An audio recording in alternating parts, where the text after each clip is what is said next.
아무리 그래도 그 단위를 틀릴 수가 있나 말이 안 되는 것 같아요. 아니 전혀 못 믿을 것 같아요. 너무 큰 가격 하락이 발생해서 깜짝 놀랐고요. 가상자산에 대한 신뢰도도 영향을 받는 것은 알지 우려됐습니다. 국내 가상자산 거래소 빗썸에서 비트코인 62만 개, 무려 60조 원어치를 잘못 지급하는 초유의 상황이 발생했습니다. 이벤트를 하면서 참여자들에게 62만 원을 나눠주려다가 실수로 비트코인을 보냈다는 겁니다. 부랴부랴 수습에 나섰지만 100% 회수까지는 시간이 좀 더 걸릴 것으로 보입니다. 배정현 기자의 보도입니다. 어제 저녁 7시 반쯤 온라인 커뮤니티에 올라온 글입니다. 비트코인 2,000개, 우리 돈으로 약 1,950억 원이 갑자기 입금됐다는 내용입니다. 국내 가상자산 거래소 빗썸에서 초유의 대규모 금융사고가 발생했습니다. 이용자 249명에게 총 62만 개의 비트코인을 잘못 지급한 겁니다. 지급 당시 시세로 따지면 비트코인 한 개당 9,770만 원, 총액은 60조 5,700억 원 규모입니다. 이벤트 당첨금을 지급하는 과정에서 단위를 원이 아닌 비트코인으로 잘못 입력한 것으로 알려졌습니다. 빗썸은 오후 7시 지급 후 20분 만에 오지급을 인지했고 35분부터 출금을 차단했다고 밝혔습니다. 일부 이용자가 지급 직후 비트코인을 매도하면서 가격은 한때 8,111만 원까지 급락했습니다. 투자자들 사이에선 거래소 관리 체계 전반에 대한 불신이 커지고 있습니다. 아무리 그래도 그 단위를 틀릴 수가 있나 말이 안 되는 것 같아요. 아니 전혀 못 믿을 것 같아요. 지난해 기준 빗썸이 보유한 비트코인 개수는 약 4만 2천 개인데요. 이번에 잘못 지급된 비트코인은 62만 개, 실제 보유량의 13배에 해당하는 이른바 유령 코인이 지급된 겁니다. 빗썸은 대부분을 회수했다고 밝혔지만 약 122억 원 상당은 아직 회수하지 못했습니다. 빗썸은 사과문을 내고 고객 손실이 발생하지 않도록 끝까지 책임지겠다고 밝혔습니다. 금융감독원은 오늘 빗썸 본사에 현장 점검반을 보내 사고 경위와 위법 여부를 집중 점검하고 있습니다. 황당한 일입니다. 도대체 이런 일이 어떻게 일어나게 된 건가요? 네, 발생한 것은 가상자산 거래소 빗썸이 자체적으로 이벤트를 했는데 거기서 벌어진 초유의 사고입니다. 빗썸은 오후 7시쯤 이벤트에 참가한 고객들에게 이 랜덤박스, 그러니까 보상금을 지급했는데 실제로 원화가 아니라 비트코인을 지급한 겁니다. 빗썸은 20분 만에 문제를 인지하고 거래를 차단했는데요. 대량의 비트코인을 지급받은 일부 고객들이 대량 매도에 나서면서 비트코인 시세 사고 발생 30분 만에 15% 이상 급락하기도 했습니다. 잘못 지급된 이 비트코인의 규모가 역대급이라서 그런 거였죠. 맞습니다. 사실 빗썸이 원래 이벤트로 생각했었던 예산 자체가 단 62만 원입니다. 참가자 249명에게 2,000원, 10,000원, 5만 원 중 한 개씩 지급하는 일종의 소소한 이벤트였는데, 그런데 2,000원이 아니라 비트코인 2,000개, 5만 원이 아니라 비트코인 5만 개 같이 결국 62만 원이 아니라 62만 개의 비트코인이 지급돼 버린 거죠. 당시 비트코인 한 개당 가격이 9,700만 원 정도였는데 무려 60조 원이 넘는 양입니다. 와, 난리가 났을 것 같은데 네. 얼마나 회수가 됐습니까? 62만 개 대부분은 회수가 됐는데 아직 125개가 회수되지 않은 상황입니다. 제가 취재를 해보니 들어온 비트코인을 바로 팔아서 현금으로 바꿨거나 다른 가상자산을 산 경우도 있었는데요. 일부 고객은 고민할 시간을 더 달라고 하거나 이에 응답을 하지 않고 있는 경우도 있다고 합니다. 그런데 이 잘못 지급된 62만 개의 비트코인 있잖아요. 네. 이게 빗썸이 실제 갖고 있던 것도 아니라면서요. 맞습니다. 사실 빗썸이 위탁받아서 보유 중인 비트코인은 5만 개 수준으로 알려져 있거든요. 가상자산 거래소는 일반 은행과 달리 온라인상 숫자로만 거래를 하고 후 정산 과정에서 이 기재 내역에 맞게끔 돈이 이동하는 장부 거래 방식을 쓰고 있습니다. 그러다 보니 실제로는 갖고 있지도 않은 유령 코인이 지급될 겁니다.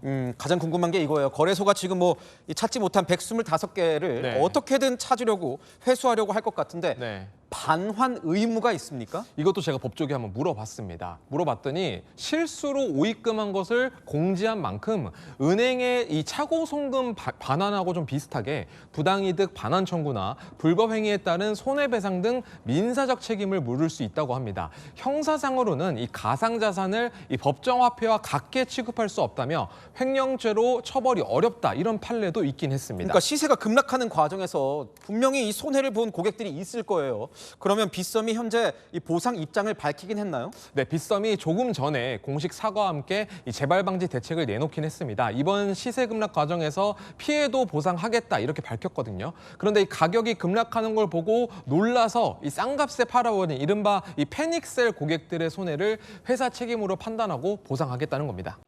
얼마 전 가상자산 거래소 빗썸이 비트코인을 대량으로 잘못 지급하는 사고가 발생했죠. 아직 회수 못한 코인이 125개라고 하는데 이거 회수할 수 있는 걸까요? 오은선 기자가 알아봤습니다. 비트코인 오지급 사태에 투자자들은 당황할 수밖에 없었습니다. 오지급 받은 이용자 중 일부가 매도에 나서면서 9,766만 원에 거래되던 비트코인 가격이 한때 8,111만 원까지 떨어졌기 때문입니다.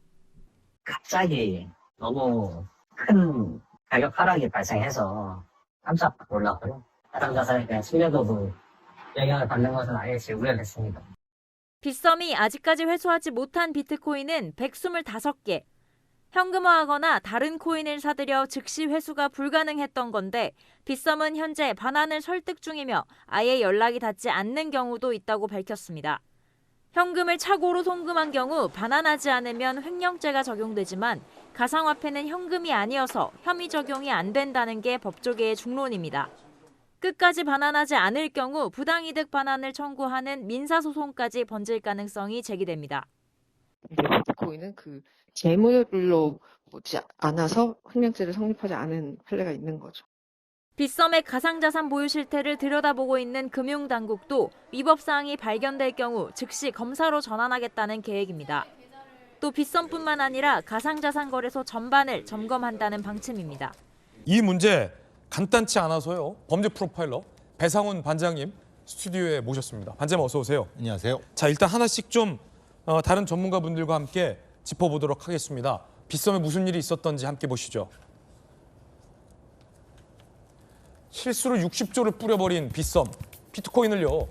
직원 A씨가 이벤트 당첨금 지급 과정에서 입력을 실수해서 고객 249명에게 62만 원어치의 비트코인을 줘야 되는데 62만 개의 비트코인을 지급한 거예요.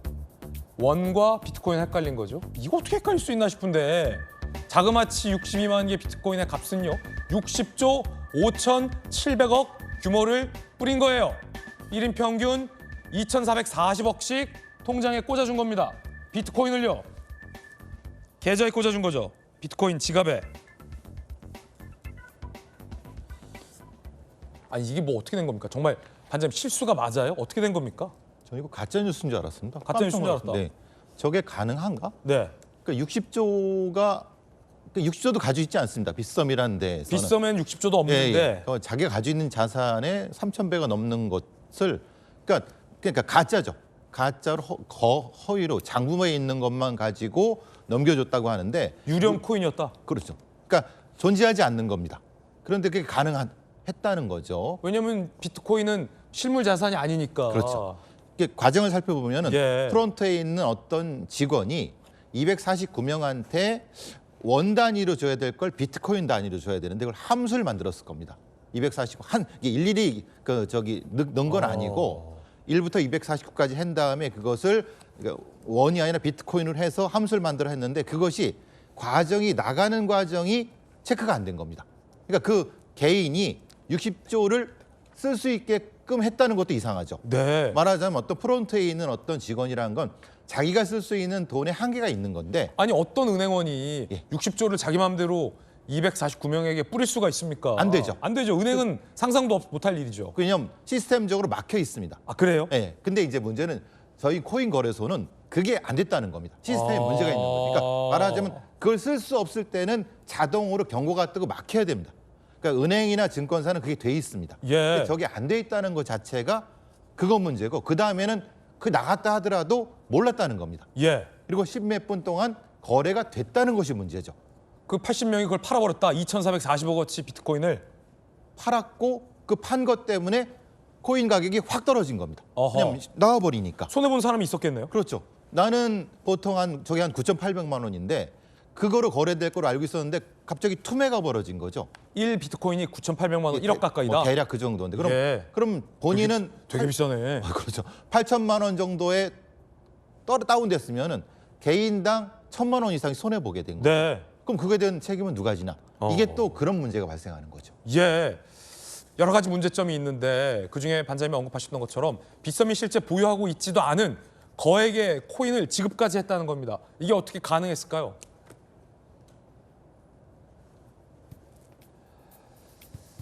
빗썸이 보유하고 있는 비트코인은 175개 뿐인데 62만 개를 뿌렸어요.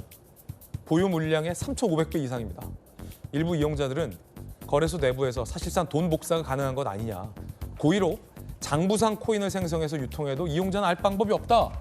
맘대로 유령 코인을 찍어내도 전자적으로 그 코인이 실제 거래도 되고 되는 건 아니냐라는 거예요. 확실히 문제가 좀 있어 보이는데 이 신뢰 문제로도 볼 수 있을 것 같은데 아니 박성민 최고 요즘 젊은 분들 코인 많이 하는데 코인 거래소가 실제 뭐 우리로 따지면 은행 같은 건데 은행도 계좌에 있는 숫자는 그냥 숫자이고 디지털 뿐이긴 해도 이렇게 은행이 없는 돈을 뭐 3,000배요? 이렇게를 은행이 마음대로 계좌로 뿌리거나 하진 못하잖아요. 은행이 보유하고 있는 자산에 대비해서 전자 금액도 이게 일치가 돼야지 맞는 건데 근데 빗썸은 아무리 뭐 장부가 몇 개인지 잘 모르겠습니다만 어떻게 자기 갖고 있지도 않은 돈의 3,000배 되는 코인을 그냥 틱틱 입력해서 뿌릴 수가 있습니까? 그게 실제로 딴 데 거래도 되고? 그러니까 이게 말이 안 되는 일이고 이제 못 믿는 거죠. 이제 못 믿게 되는 거죠.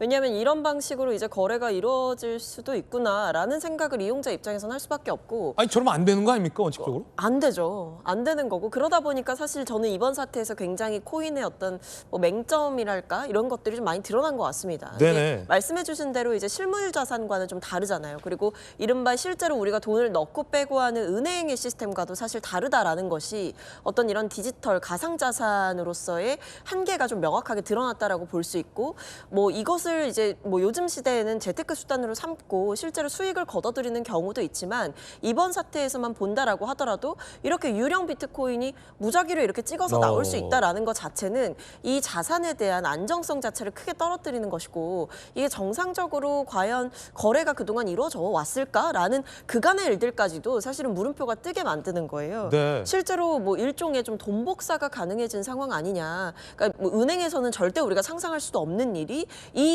뭐 비트코인에서는 일어날 수 있는 거 아니냐라는 질문을 이용자들은 당연히 이번 사태를 통해서 할 수밖에 없죠. 물론 반장님 뭐 빗썸 측의 해명을 좀 보니까 항상 그래도 실제 보유하고 있는 총 코인 거래량과 이렇게 장부상에 일단 급한 대로 기록하고 전자상으로 거래한 양은 맞추려고 한다. 맞춰왔다라고 해명하지만 지금 사태에서 보면 아니 빗썸이 갖고 있지도 않은 어마어마한 코인을 전자적으로 만들어서 송금을 한 거고 그걸 받은 사람이 실제 코인처럼 매도까지 했다는 거잖아요. 생각을 해보면은 이걸 조금 다르게 생각하면은 저걸 저렇게 한 직원과 바깥에 있는 사람이 공모를 했다고 한번 가정을 해보면 만약에? 예, 이건 범죄도 성립할 수 있는 겁니다. 왜냐하면은 만들어내 갖고 투매가 일어나게 만든 다음에 그 다음에 이거를 싸게 사게 하고 그 다음에 다시 원상 회복되면은 막대한 이득을 누구한테 아니 어떤 집단에 줄 수 있는 방법이거든요. 그러네요. 이거를 추적하기가 어렵습니다. 굉장히 어렵습니다. 왜냐하면 이거는 가상에 있는 장부가 거래이기 때문에 이게 사실은 범죄적으로는 성립될 수 있거든요. 네. 이게 수백억이 될 수도 있고 수천억이 될 수 있거든요. 근데 문제는 블록체인의 특성상 장부 거래를 한 다음에 그걸 나중에 정산하는 방식이라고 하는데요. 아니 아무리 뭐 가상화폐라고 하더라도 기본이 우리 옛날에 은행도 하루 마감할 때 산출이 맞아야죠. 그렇죠. 이거는 뭐 몇천 배 차이요? 그러니까요. 근데 이게 그럼 관리 감독을 어떻게 했느냐? 예. 그럼 관리 감독이 주체는 누구냐? 금감원이 해야 되느냐 아니면 다른 어떤 부서가 해야 되느냐?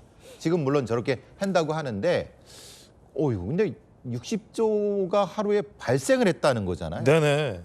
그걸 몰랐다는 게 더 이상하지 않습니까? 정부의 어떤 특정한 부서에서. 아, 만약에 이게 금감원이나 이런 데서 그렇죠. 그게 만약에 외국에서의 거래가 생기면 한국의 신뢰와도 연관되거든요. 큰 문제가 될 수 있는 겁니다, 이거. 네. 국제적인 거래 상황에서도. 예. 지금 그러니까 비트코인 어떤 시세도 출렁여서 손해 본 사람들도 엄청 나왔고 유령 코인을 저렇게 찍어서 유통까지 시킬 수 있다는 사실도 충격적이고 문제는 아직도 회수 못한 코인이 많다는 겁니다. 이걸 다 걷어들여야 가짜로 이제 60조 원 코인을 발행했기 때문에 그걸 다 없애지 않겠습니까?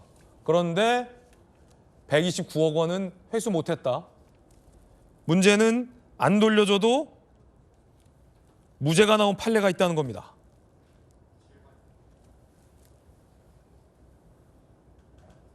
정익준 변호사님, 2018년 6월에 그리스인 A가 실수로 200개 코인을 가상화폐 거래소 계좌에 이체했는데 한국인 B씨가 반환을 요청 거부했어요. 현금화에 썼어요. 기소했지만 무죄 판단이 나왔습니다. 진짜 돈이 아니라는 이유였는데 이것도 지금 안 돌려주면 그만입니까? 일단은 지금 저 판례대로라고 하면은 형사처벌은 면할 수도 있지 않을까 그런 생각이 들기는 드는데 판례가 변경될 수도 있지 않겠습니까? 그렇군요. 왜냐하면 비트코인 자체가 크립토커런시 이게 화폐의 한 유형 아니겠는가? 전 지금 어떤 생각했냐면요. 돈 위조할 수 있습니다. 저 지금 돈 5만 원짜리 갖고 있는데 네. 이거 뭐 이렇게 선수들한테 맡기면 5만 원짜리랑 똑같이 만들어낼 수 있잖아요. 네. 뭐 5만 원짜리 만드는데 1만 원밖에 안 든다. 그러면 뭐 몇백 장이고 만들 수 있는 거 아니었겠습니까? 그런데 돈을 위조하면 이건 엄하게 처벌받는단 말이죠. 그런데 지금 제가 드는 생각은 그 엊그저께 일어났던 그 일이 그 돈을 위조 지폐 만드는 것하고 뭐가 다른가? 오히려 비슷한 거 아닌가? 오히려 훨씬 더 규모가 커진 거 아닌가? 그럼에도 불구하고 형사처벌이 안 된다라고 하는 거는 제 생각에 물론 거기에 이제 고의가 있어야 되겠지만 그렇다라고 하면 이건 입법의 미비 아닌가 이런 부분들에 대해서 좀 제도를 잘 해야 된다는 네. 그런 생각이 들고요. 어쨌든 이 돈은 그 민사적으로는 부당이득 반환 청구하면은 돌려받을 수 있기는 있을 것 같은데 민사상으로. 근데 어떻게 도대체 이런 일이 있을 것이며 더군다나 지금 비트코인 가격이 거의 뭐 한 절반 가까이 이렇게 폭락하고 있는 그런 상황에서 이런 일이 벌어졌다라고 하는 거는 더 시사한 바가 큰 거 아닌가 그런 생각 듭니다. 저는 이 조기현 변호사님 항상 이제 북한 관련 취재 오래 했으니까 북한 해킹이 빗썸, 업비트 다 해킹해서 어마어마한 가상화폐를 털어갔거든요. 그리고 북한이 국제사회에서 러시아에 있는 이 비트코인 이 세탁하는 곳들을 통해서 김정은의 통치자금이나 불법 무기 개발 자금으로 쓰였다라는 게 국제사회가 보고 있는 비판하는 지점이라 아무리 비트코인으로 돈을 벌고 값이 올라도 저는 비트코인은 신뢰할 수 없는 자산이다. 라는 많은 이 전문가들의 우려에 궤를 같이 하는 북한 전문가 중에 한 명이었는데 이번 사태까지 겪어보니까 과연 이 비트코인을 정말 신뢰할 수 있는 안전자산이라고 볼 수 있느냐에 대해서 질문하지 않을 수가 없어요. 예를 들어 2,440억 어치의 코인이 꽂힌 개인은 양심상 돌려줘야겠죠. 그런데 이 빗썸 같은 거래소는 그럼 우리 금융당국이 뭐 제재를 가하지도 않고 감사도 안 하고 법적으로 처벌도 안 하는 겁니까? 그러니까 거래소 차원에서 이 내부 통제 시스템을 통해서 안정적으로 관리되지 않는다면 지금 말씀하신 바와 같이 비트코인 자체에 대한 이 안정성과 신뢰성에 문제가 생길 수밖에 없다는 게 이번 사태를 통해서 드러났죠. 그러니까 가상자산이라는 게 실체가 없는 상태에서 거래된다는 근본적 속성 때문에 늘 이 불안함을 가지고 있지만 적어도 비트코인의 화폐성이라든가 이 그 경제적 가치는 어느 정도 시장에서 안정성이 확인돼 왔는데 네.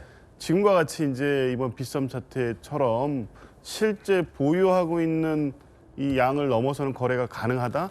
그게 그렇게 직원의 실수로 오지급이 됐는데도 그걸 1차, 2차적으로 현금화하거나 재거래하는 걸 막을 수단이 없었다. 이러면 비트코인 뭐 4만 개 갖고 있는데 60만 개가 거래돼도 그러면 비트코인의 가치가 순식간에 폭락해도 통제할 수단이 아무것도 없는 거죠. 근데 대개 이제 다른 이 코인 거래소에서는 이런 정도의 장치는 좀 기본적으로 있는 것 같습니다. 근데 1차적으로 보유한 이 범위 내에서만 거래가 가능하고 그 초과하는 거래가 이루어질 경우에는 자동으로 중단시키거나 직원이 오류가 있어서 대규모 인출이라든가 이 입금 사태가 있을 때 그걸 1, 2단계에서 차단하는 조치가 있어서 실제 현금화하거나 다른 거래로 이어지지 않도록 하는 조치가 있었는데 빗썸은 이제 그게 없었던 거죠. 그래서 이제 여러 가지로 지금 논의되는 게 당장의 빗썸에 대한 문제뿐만 아니라 이 가상화폐에 대한 제도적 기반이라든가 법률적 미비를 빨리 해결해야 된다. 아까 처벌 조항이 미비한 것도 결국 가상화폐 발전 속도를 못 따라가고 화폐 안정성을 제도적으로 보장해 주는 게 어디까지일지에 대한 논의만 하고 있지 아직 법을 만들지 못하고 있으니까 발생하는 거거든요. 전체적으로 빗썸 사태 문제뿐만 아니라 가상화폐 전반에 대한 어떤 법률적 대비라든가 그런 법률적 보완책이 필요해 보입니다. 네. FIU라고 이 금융 거래에서 이상한 흐름이 포착되면 경찰 엘리트, 검찰 엘리트, 뭐 금감원 엘리트들이 모여 있는 FIU에서 즉각적으로 그 흐름을 추적하고 감시하는데 가상자산 전혀 그런 금융 감독의 어떤 시스템 견제도 받지 않는다는 것도 이번 사태를 통해서 다시 한번 확인된 것 같습니다. 허점이 여러 군데군요.